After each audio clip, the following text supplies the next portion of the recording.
Y'all's boy Charlie Kirk got the dead shot treatment over there in that Mormon state, and we need to talk all about it, y'all.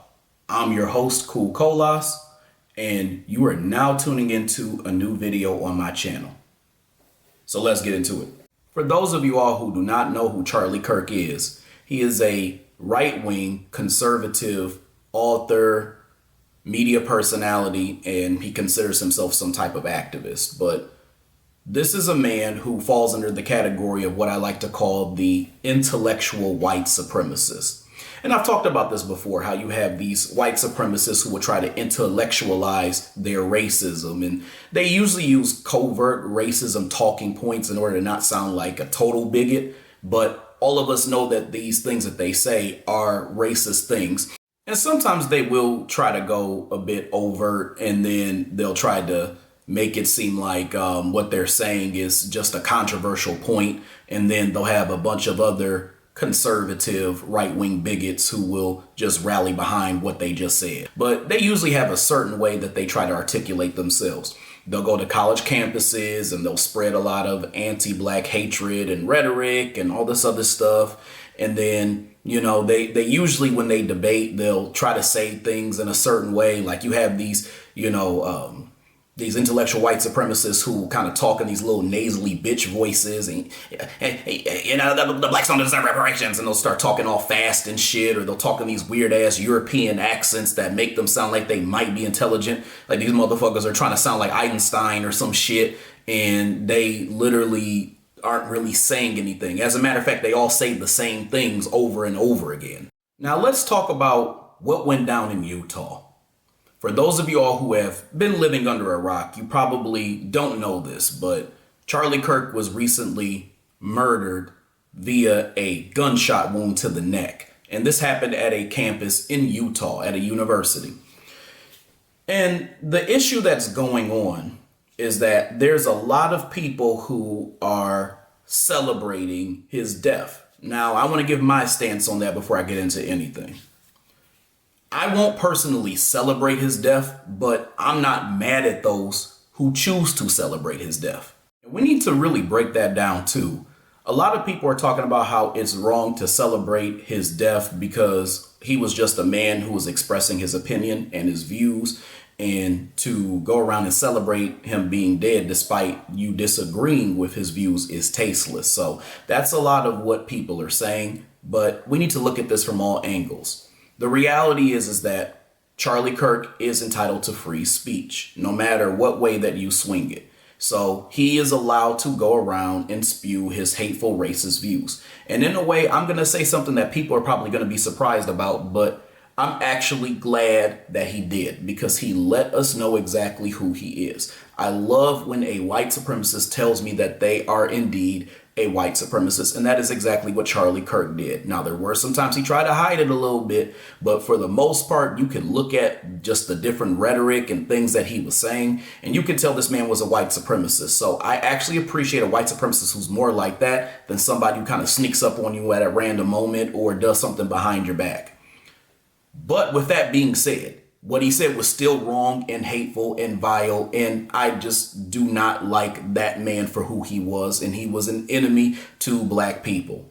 But we got to look at the other side too. Just like this man can go along and he can spew his hateful racist rhetoric, people who are celebrating his death also are entitled to their free speech to celebrate and be angry about how hateful this man was. Y'all need to understand, free speech goes both ways. And I also want to add this too.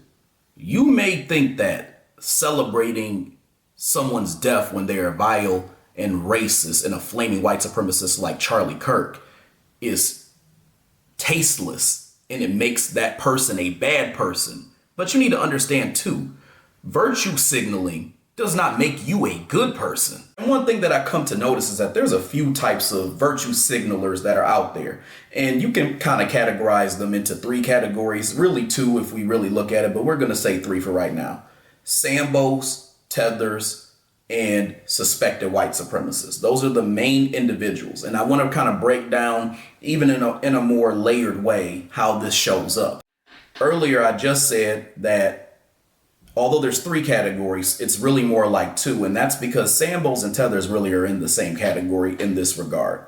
There's a lot of Sambos and Tethers online that are trying to play this fake virtue signaling role when it comes to Charlie Kirk and his family. And they're over there all crying and hugged up and shit like that, looking like Steven from Django when it comes to Charlie Kirk and, you know, how he was and whatnot. And a lot of these Sambos and Tethers need to realize that, one, he was a bio-white supremacist. And he spoke horribly about people who looked like them. And quite often, he spoke inaccurately about black people as a whole. The problem is that Stockholm Syndrome is in full effect. And let me be very, very clear. Loving on a vile, racist man is an act of performative compassion. And it's not going to make any of these white people love you anymore. And for these little mammy Sam Betts who are going around trying to tell us that we need to have compassion for, you know, Charlie Kirk, some of y'all's asses need to be slapped, because these are the same people who celebrated Kevin Samuel's death by calling him a misogynist, although he was literally brutal to everyone.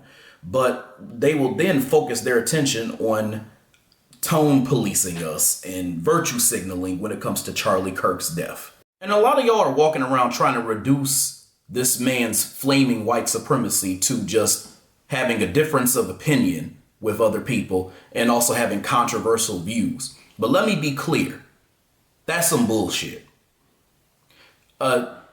Controversial opinion is something like kids don't owe their parents anything when they grow up or in life. Suggesting that black people are better off during slavery is not a controversial opinion. It is hate. And if we had a proper hate crime bill, this itself would be a hate crime against black people. Now, since you've been hearing me talk, you've been hearing me say over and over again that Charlie Kirk has been inciting a lot of racist rhetoric. So I want to just give you a little sample of some of the things that little Hitler actually said. So let's just take a look at just a few of them. And when I say just a few, I mean like 25. So just bear with me on this. The first thing that he said, we made a mistake when we passed the Civil Rights Act in the 1960s. Second thing, MLK was awful, not a good person. He said one good thing he actually didn't believe. Number 3, if I see a black pilot, I'm going to be like, boy, I hope he's qualified. Number 4, white privilege is a myth and a racist idea. Number 5, blacks were sold into slavery by other blacks. There's a lot more to the story than people would ever want to acknowledge and admit. Number 6, he described MLK as a mythological anti-racist creation of the 1960s and just a man. Number 7, black Americans were better off under slavery and subjugation before the 1940s because they committed less crimes. Number 8, prowling blacks go around for fun to go target white people, and that's a fact. Number 9, George Floyd was a scumbag. Number 10, the great replacement is not a theory, it's a reality. Number 11, if I'm dealing with somebody in customer service who's a moronic black woman, I wonder, is she there because of her excellence, or is she there because of affirmative action? Number 12, leaders won't do what is necessary, which is arresting black criminals. Number 13, black crime is a major issue in our country. Number 14, what is the real problem exactly?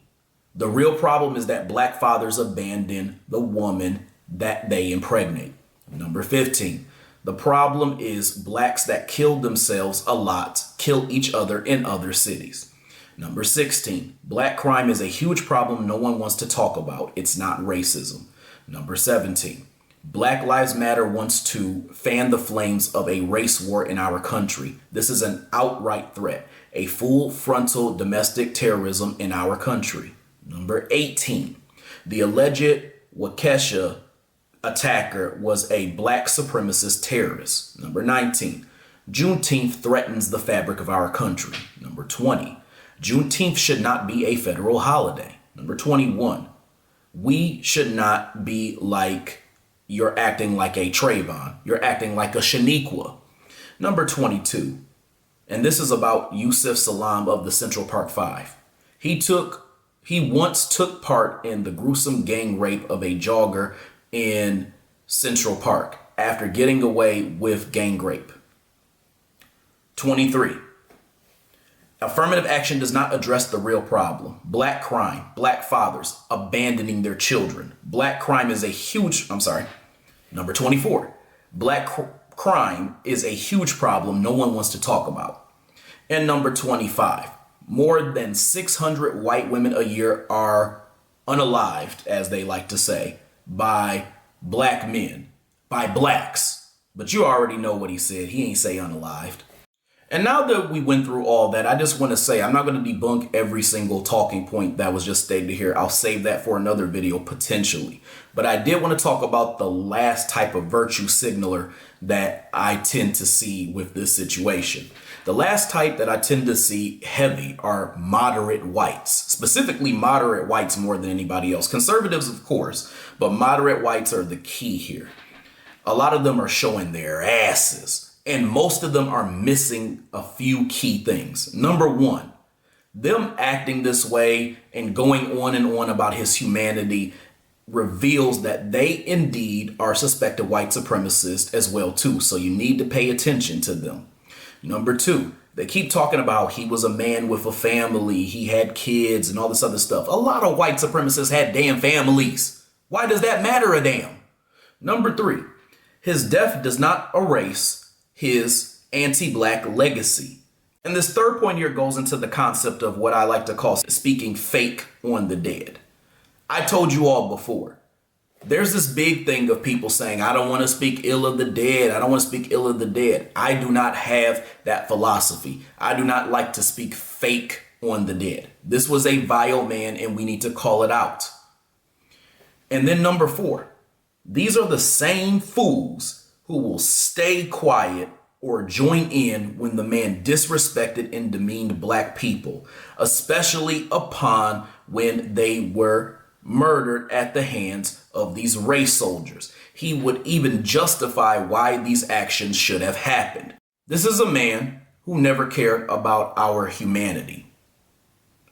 So how dare you mayo-eating, neutral acting white supremacists, suspected white supremacists, sit around and act like we should be caring about his humanity. Bottom line is all these folks that I just named are practicing selective outrage and compassion. One thing that you all need to understand is that Charlie Kirk's death is ironic. He talked about black people and the large percentage of fatherless homes in our community. And it's interesting because he said all that only for him to end up with a fatherless home. And I know he's probably kicking magma rocks in hell right now, watching his family have to go through the same shit that he bitched about when it came to our community. This man created a legacy and a career being hateful and talking badly about black on black crime, only for him to be a victim of white on white crime. Isn't that quite ironic?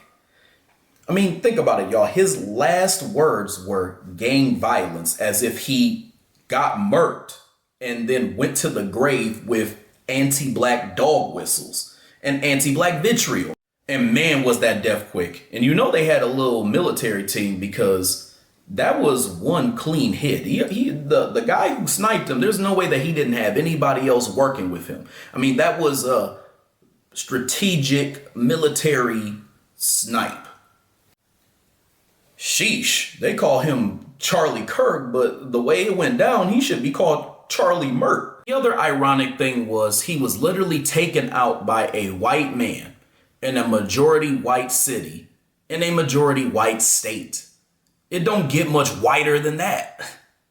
And it's so funny. The Mormons got real gangster on this dude. And the most interesting part about it is black people had absolutely no involvement in anything related to this. Because if we did, they would have a field day. Let's just be real. Hell, it's so bad, they don't have any real justifiable way to even really blame us. And I want to share with y'all real quick a post that I made on Threads that I would say went semi-viral, but it got a lot of attention. And I want to share an interaction that I had with this white woman who decided to chime in on what I said. So one of my social media followers on Threads had made a statement and said, Charlie Kirk was shot by a fellow white man. Is this white fatigue? So I reposted it and I put a comment at the top and I said, Charlie Kirk, the intellectual white supremacist peddler of the black on black crime narrative, among others, gets shot in a white on white crime. Oh, the irony. So when I said that, this white woman chimed in and she says, a human being, a husband, a father was shot and you find it ironic? Where is your humanity? And I responded back to her and this is what I said. Ironic because if it was someone black, he'd be splaining and making all types of racist theories about our community. That black man's humanity wouldn't even matter. Now gone somewhere and get you a Starbucks latte and eat out of a jar of mayo with that covert racist deflection, Miss Boxer Karen. And yes, this woman is a boxer. That's why I said that. Another theory of mine, and this is just my personal belief, is that Charlie Kirk's death is somewhat karmatic as well, too.